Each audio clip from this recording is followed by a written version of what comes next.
केंद्रीय मंत्रिमंडल ने स्किल इंडिया कार्यक्रम को 2026 तक जारी रखने और इसके पुनर्गठन को दी मंजूरी। राष्ट्रीय सफाई कर्मचारी आयोग के विस्तार को भी स्वीकृति।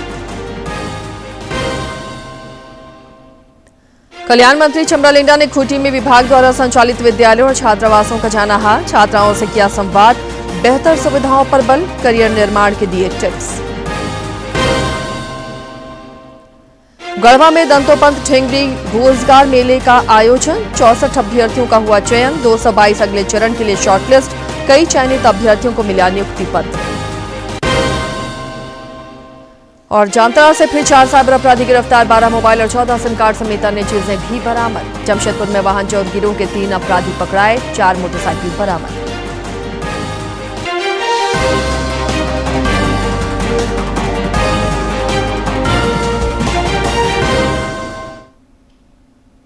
नमस्कार, प्रादेशिक समाचार के साथ मैं हूं आसिया नाजी और अब समाचारों पर नजर डालेंगे विस्तार से। प्रधानमंत्री नरेंद्र मोदी ने मनोरंजन, रचनात्मकता और संस्कृति की दुनिया को एक साथ लाने वाले वैश्विक शिखर सम्मेलन वेव्स के सलाहकार बोर्ड की बैठक की। उन्होंने अभिनेता अमिताभ बच्चन, दिलजीत दोसांझ, रजनीकांत, शाहरुख खान, रणबीर कपूर, चिरंजीवी, अनिल कपूर, अक्षय कुमार, अनुपम खेर सहित देश और दुनिया के शीर्ष पेशेवरों के साथ बातचीत की। उन्होंने संगीत निदेशक AR रहमान, रिलायंस इंडस्ट्रीज के अध्यक्ष मुकेश अंबानी, माइक्रोसॉफ्ट के CEO सत्य नडेला, महिंद्रा एंड महिंद्रा के चेयरपर्सन आनंद महिंद्रा और अन्य शख्सियतों से भी मुलाकात की। तो प्रधानमंत्री नरेंद्र मोदी ने वीडियो कॉन्फ्रेंसिंग के जरिए भारत और दुनिया के शीर्ष पेशेवरों से बातचीत की है। ये पेशेवर वेव्स शिखर सम्मेलन के सलाहकार बोर्ड का हिस्सा हैं। इनमें सुंदर पिचाई हैं सत्या नडेला, अमिताभ बच्चन, शाहरुख खान, चिरंजीवी, मोहनलाल, रजनीकांत, आमिर खान, AR रहमान, अक्षय कुमार, रणबीर कपूर, दीपिका पादुकोण, मुकेश अंबानी, आनंद महिंद्रा और अन्य शामिल हैं।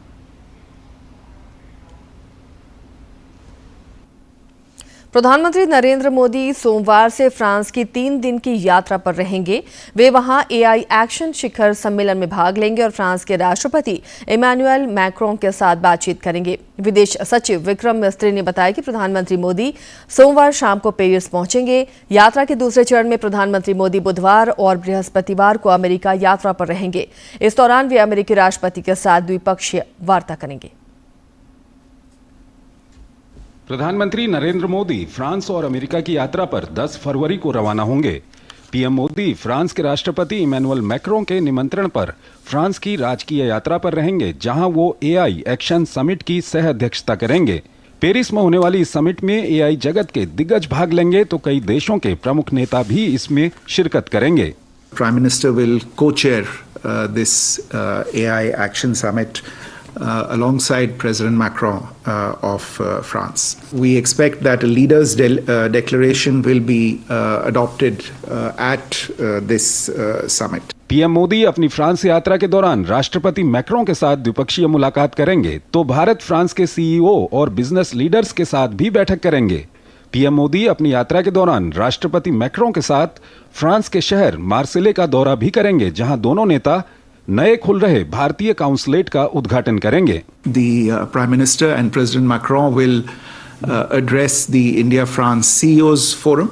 On the 12th of February, the two leaders will together visit the Mazargues War Cemetery, and this will be an opportunity for both leaders to pay tribute to the sacrifices made by Indian soldiers during the First World War. प्रधानमंत्री नरेंद्र मोदी मार्सेले में international thermal nuclear experimental reactor का दौरा करेंगे।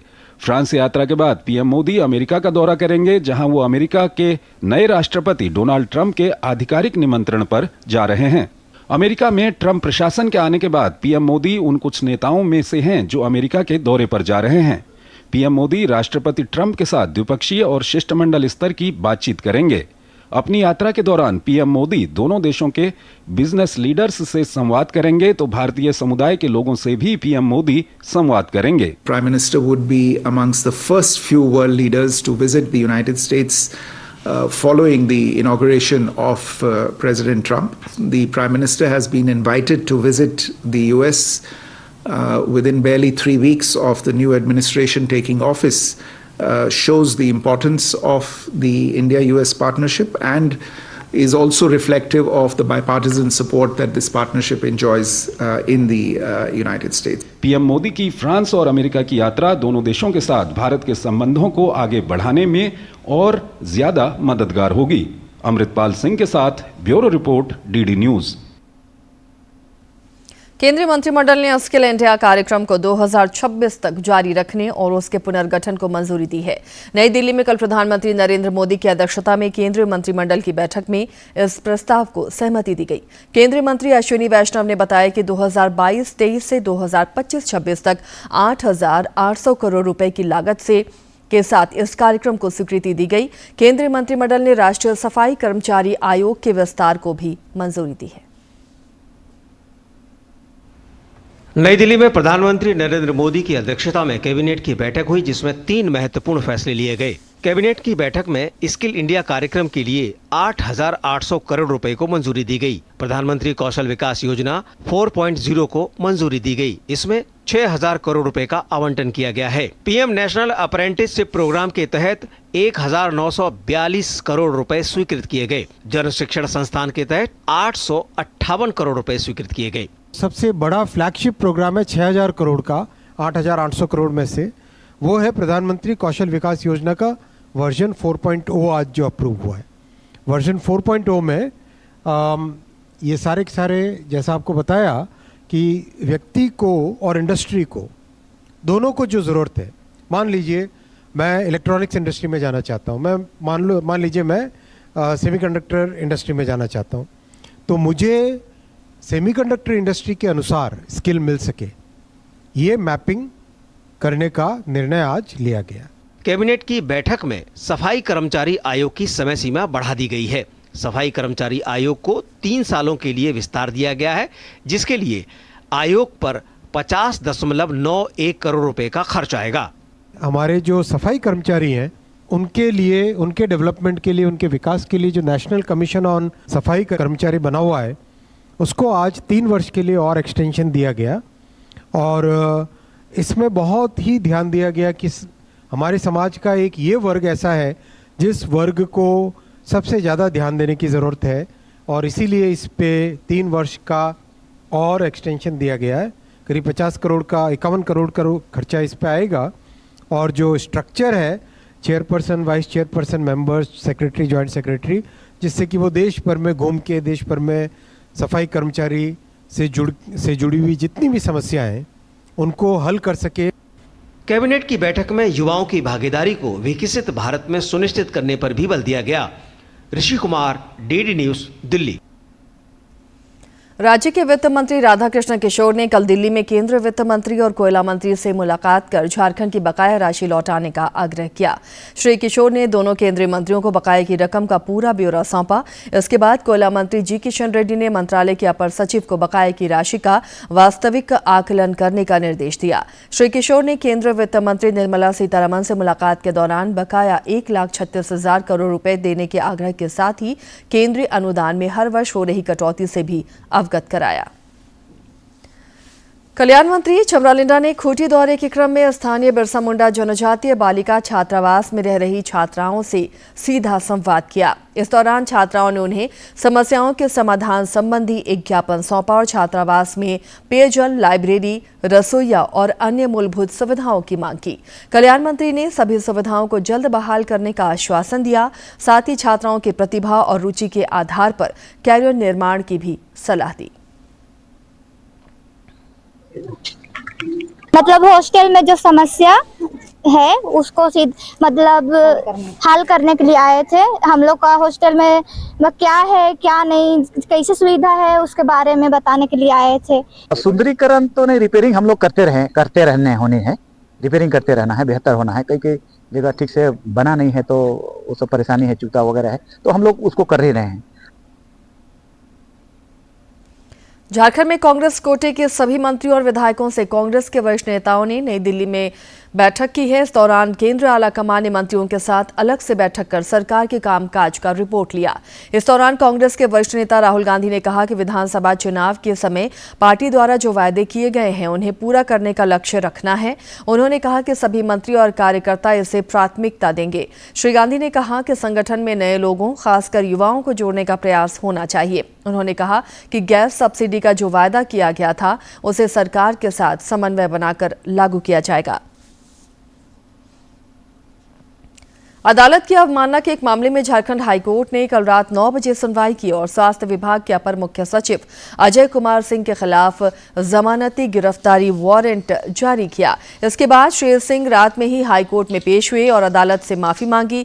उन्होंने अदालत को बताया कि पेंशन संबंधी कोर्ट के आदेश का अनुपालन कर दिया गया है। गौरतलब है कि हजारीबाग के तत्कालीन civil surgeon doctor Dinanath Pandey की पेंशन राशि से 20% काटने का आदेश राज्य सरकार ने दिया था। इस आदेश को प्रार्थी ने हाईकोर्ट में चुनौती दी थी। अदालत ने सरकार के आदेश को निरस्त कर दिया था और सरकार को काटी गई पेंशन राशि लौटाने का निर्देश दिया था। प्रार्थी ने अदालत के आदेश का पालन कराने को लेकर अवमानना याचिका दाखिल की थी। केंद्रीय महिला एवं बाल विकास मंत्री अन्नपूर्णा देवी ने विद्यार्थियों से परीक्षा पे चर्चा कार्यक्रम में जुड़ने की अपील की है। उन्होंने कहा कि प्रधानमंत्री नरेंद्र मोदी की पहल के माध्यम से एग्जाम वॉरियर्स का आत्मविश्वास और मनोबल बढ़ता है। इस साल परीक्षा पे चर्चा और व्यापक हो गई है। 3.5 करोड़ से अधिक छात्रों, शिक्षकों और अभिभावकों ने इसमें भाग लिया है। यह केवल परीक्षा की तैयारी तक सीमित नहीं, बल्कि पोषण, मानसिक स्वास्थ्य, खेलों के महत्व, ध्यान और टेक्नोलॉजी के सही उपयोग जैसे विषयों को भी शामिल करता है। शिक्षा सिर्फ किताबी ज्ञान तक सीमित नहीं, बल्कि जीवन जीने की कला सिखाने का माध्यम है। इस पहल के माध्यम से लाखों छात्र खुलकर अपनी चिंताओं को साझा कर पा रहे हैं और आत्मविश्वास के साथ आगे बढ़ रहे हैं।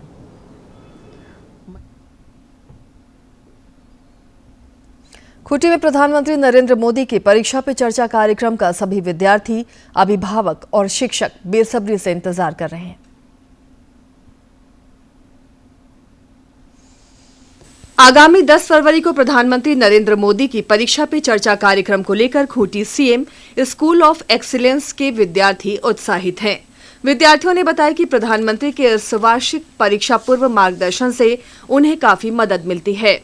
इसमें हम सब उनकी मदद हमारे क्लास शिक्षक और अन्य शिक्षक मदद कर रहे हैं और हम भी अपने एग्जाम को लेकर बहुत ही उत्साहित हैं। विद्यार्थियों ने कहा कि इस कार्यक्रम से परीक्षा को लेकर आत्मविश्वास बढ़ता है। उन्होंने कहा कि मोदी सर के टिप्स सफलता की कुंजी हैं। इसको लेकर हम बहुत ज़्यादा खुश हैं कि हमारे मन में जो डर है उनको वैसे कुछ बोलेंगे जिससे हमारा डर बाहर निकल सके, हमारा हौसला बढ़े। वहीं स्कूल में पढ़ाने वाले शिक्षक शिक्षिकाओं ने कहा कि परीक्षा पे चर्चा कार्यक्रम परीक्षार्थियों में सकारात्मक ऊर्जा का संचार करता है। खुद प्रधानमंत्री जी के संवाद के साथ उनसे जब उनसे बातचीत होती है, उनके अनुभव जब साझा होते हैं तो बहुत उनसे प्रेरित होते हैं और वो अंदर मतलब अपनी जो अंदर की घबराहट होती है उससे तनाव मुक्त हो जाते हैं। परीक्षा पे चर्चा कार्यक्रम निश्चित रूप से परीक्षार्थियों के लिए सफलता का मंत्र है। जिस बोते एग्जाम वॉरियर्स जीवन के परीक्षा रूपी एक अहम पड़ाव को आत्मविश्वास से पार करते हैं। खूंटी से ज्योत्सना की रिपोर्ट। गढ़वा के फॉरेस्ट कॉलोनी मैदान में श्रम नियोजन विभाग के तत्वावधान में जिला नियोजनालय द्वारा दंतोपंत ठेंगड़ी रोजगार मेले का आयोजन हुआ। रोजगार मेले में 64 अभ्यर्थियों का चयन किया गया, जबकि 222 युवक युवतियों को अगले चरण के लिए शॉर्टलिस्ट किया गया। उपायुक्त शेखर जमवार समेत अन्य अधिकारियों ने संयुक्त रूप से मेले का उद्घाटन किया। साथ ही चयनित अभ्यर्थियों को नियुक्ति पत्र सौंपे गए।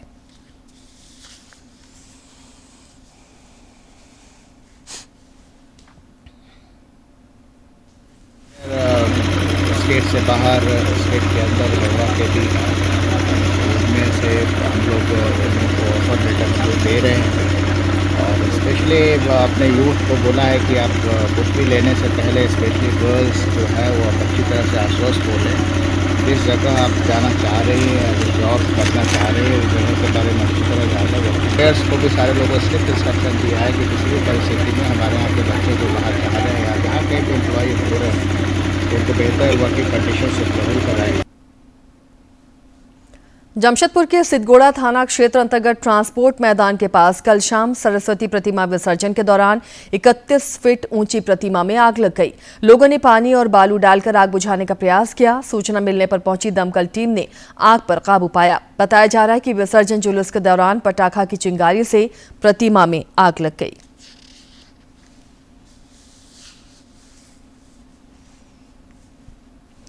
आपका पसंदीदा डीडी झारखंड नए तेवर और नए कलेवर के साथ आपके बीच है, ताकि पल पल की खबरें आप तक पहुंचे।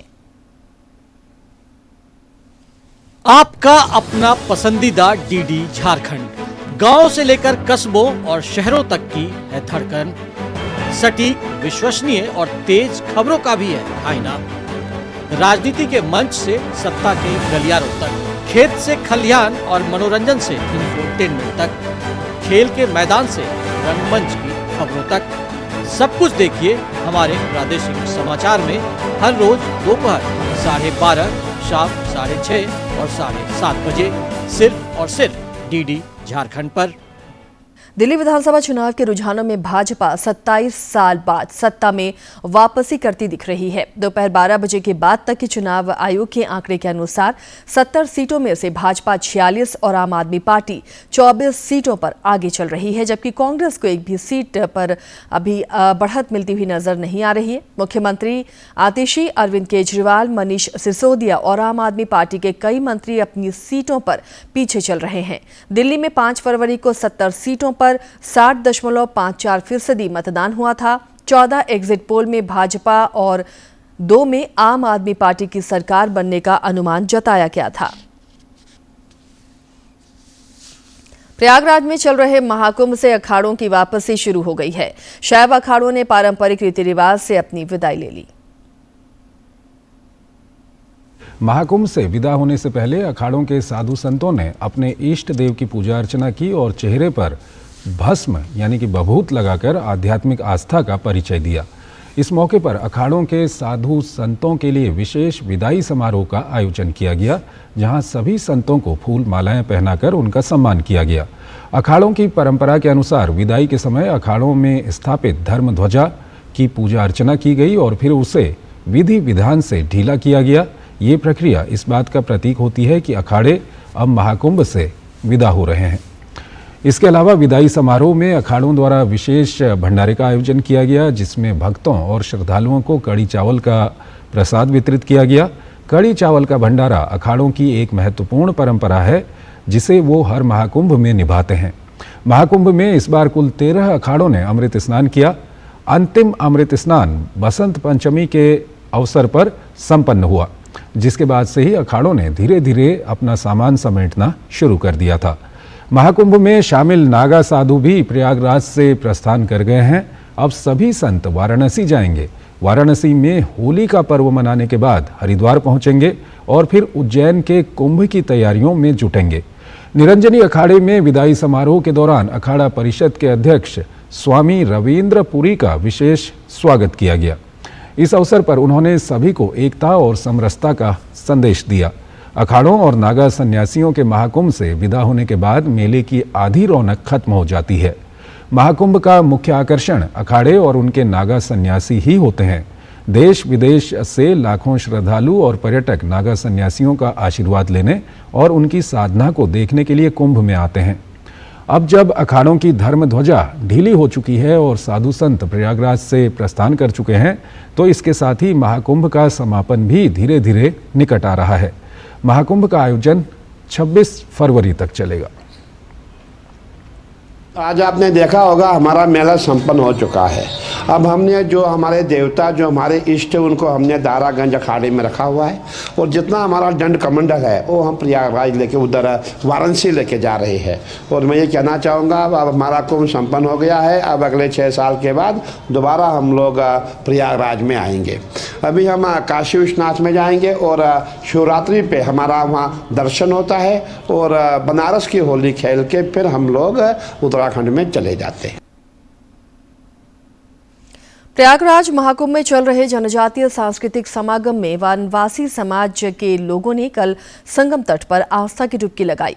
अपनी सनातन परंपराओं का पालन करते हुए ढोल मांदर के साथ लोक गायन करते हुए संगम तट पर भारतीय संस्कृति की अद्भुत झलक पेश की। आपको बता दें कि झारखंड से जनजातीय समुदाय के करीब 1500 श्रद्धालु महाकुंभ स्नान के लिए गए हैं। महाकुंभ में दिव्य और भव्य आयोजन हो रहे हैं। यहाँ पर जनजातीय सांस्कृतिक समागम भी हो रहा है। तमाम सारे जनजातीय लोग आकर संगम तट पर स्नान कर रहे हैं। आज उन्होंने अमृत स्नान किया है। क्या कुछ कार्यक्रम है आपका? झारखंड से हम लोग चल करके आए हैं खड़िया जनजाति से। यहाँ कुंभ स्नान करने के बाद हमारा खड़िया जनजाति है ये तृप्त हो गए हैं। यहाँ अच्छा लग रहा है, बहुत सुंदर है। यहाँ का व्यवस्था भी अच्छा है और सनातनियों के साथ में हम लोग का खड़िया जनजाति हमेशा साथ चलेंगे। मैं रांची जिला से आया हूँ। मैं बहुत यहाँ का सरकार को बहुत बहुत धन्यवाद देता हूँ कि हाँ, यहाँ का जो व्यवस्था है बहुत सुंदर है, बहुत अच्छा है। और हम लोग उरांव का जाति का हैं। हम लोग जितना भी उरांव जाति है सरकार को बहुत धन्यवाद देते हैं कि हम लोग यहाँ पर आए तो बहुत खुश लगा, अच्छा लगा। आदिवासी जनजाति खड़िया जाति के हैं। हम लोग को बहुत अच्छा लगा। स्नान नहाए, डुबकी लगाए।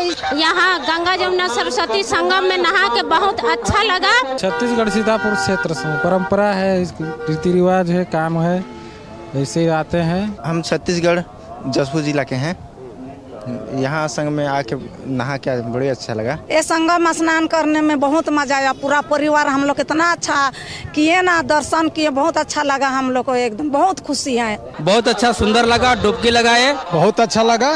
त्रिवेणी संगम में डुबकी लगा करके और यहाँ पर आने के बाद हम लोगों को स्वामी जी का बहुत बड़ा आशीर्वाद मिला। बिल्कुल संगम तट पर कला और संस्कृति के रंग भी नजर आ रहे हैं। जनजातीय समागम हो रहा है यहाँ पर और खासतौर से आप देख सकते हैं अपने वाद्य यंत्र भी लेके आए हैं।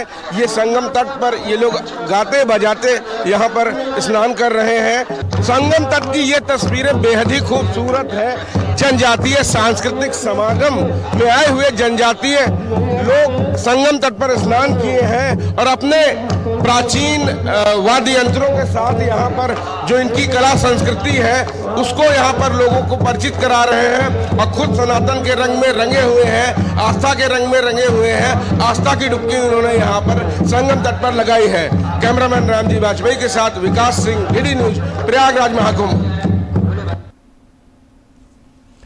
साइबर अपराधियों के लिए कुख्यात जामताड़ा से फिर 4 साइबर अपराधियों की गिरफ्तारी हुई है। पुलिस अधीक्षक एहतशाम वकारिब ने बताया कि इन अपराधियों के पास से 12 मोबाइल, 14 सिम कार्ड समेत अन्य सामान बरामद किए गए हैं।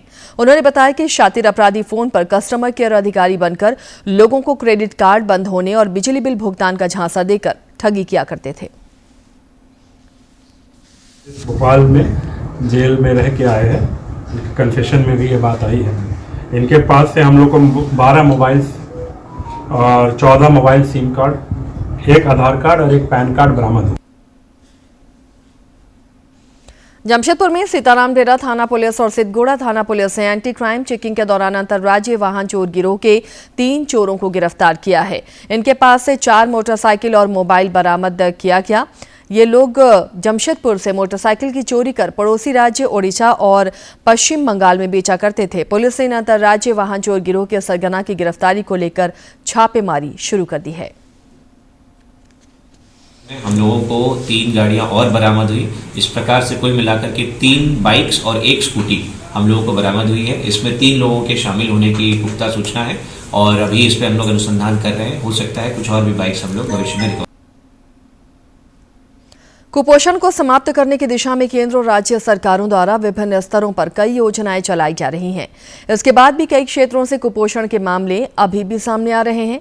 इनमें से एक झारखंड राज्य का गुमला जिला भी है, जहां कुपोषित बच्चों की संख्या बढ़ रही है।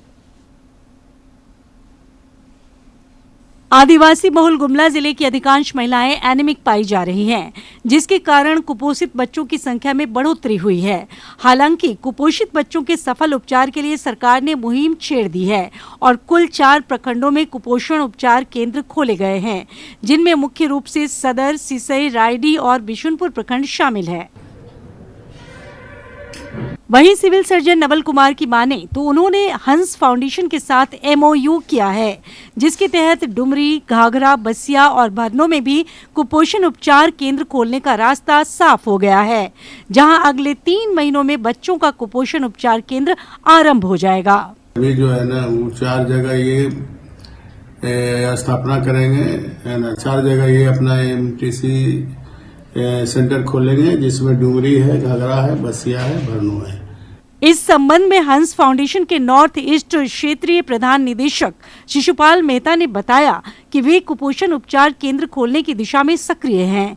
उन्होंने कहा कि नए स्थापित किए जाने वाले कुपोषण उपचार केंद्र में कुपोषित बच्चों का समुचित इलाज किया जाएगा, जिसमें हमारा उद्देश्य ये है कि इस पर्टिकुलर डिस्ट्रिक्ट में इन 4 जगहों में जो बच्चे हैं जो कुपोषण का शिकार हैं, इंस्टीट्यूशन लेवल पे जहाँ CHC में हम लोग MTC सेंटर स्टैब्लिश कर रहे हैं, और कम्युनिटी लेवल पे उनके माल न्यूट्रिशन को लेके अवेयरनेस और उनके ट्रीटमेंट को लेके हंस फाउंडेशन काम करेगा। इसमें मैं थैंकफुल रहूंगा सिविल सर्जन गुमला सर का कि उन्होंने हमें स्पेस प्रोवाइड करने के लिए आज MOU साइन किया है। समय रहते सरकार, जिला प्रशासन और सिविल सर्जन ने मामले में संज्ञान लिया है। साथ ही ऐसा माना जा रहा है कि जल्द ही ये बच्चे समुचित इलाज से कुपोषण से मुक्त होंगे। गुमला से बलदेव प्रसाद शर्मा की रिपोर्ट। उत्तराखंड के देहरादून में चल रहे 38वें राष्ट्रीय खेल में झारखंड के तीरंदाजों ने रजत पदक हासिल किया। इंडियन मिक्स राउंड में महाराष्ट्र के तीरंदाजों ने झारखंड के माधव बिरवा और मनीषा को हरा दिया, जिससे झारखंड को रजत पदक से ही संतोष करना पड़ा। झारखंड के खाते में अब तक कुल 16 पदक हो गए हैं। इनमें 5 स्वर्ण, 5 रजत और 6 कांस्य पदक शामिल हैं। पदक तालिका में झारखंड 16वें स्थान पर है। इसके साथ ही इस बुलेटिन में फिलहाल इतना ही, लेकिन चलते चलते एक बार फिर से नजर डालेंगे सुर्खियों पर।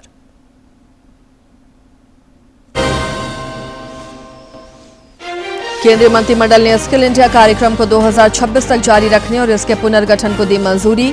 राष्ट्रीय सफाई कर्मचारी आयोग के विस्तार को भी स्वीकृति। कल्याण मंत्री चमरा लिंडा ने खूंटी में विभाग द्वारा संचालित विद्यालय और छात्रावासों का जाना हाल। छात्राओं से किया संवाद, बेहतर सुविधाओं पर बल, कैरियर निर्माण के दिए टिप्स। गढ़वा में दंतोपंत ठेंगड़ी रोजगार मेले का आयोजन, 64 अभ्यर्थियों का हुआ चयन। 222 अगले चरण के लिए शॉर्टलिस्ट। कई चयनित अभ्यर्थियों को मिला नियुक्ति पत्र।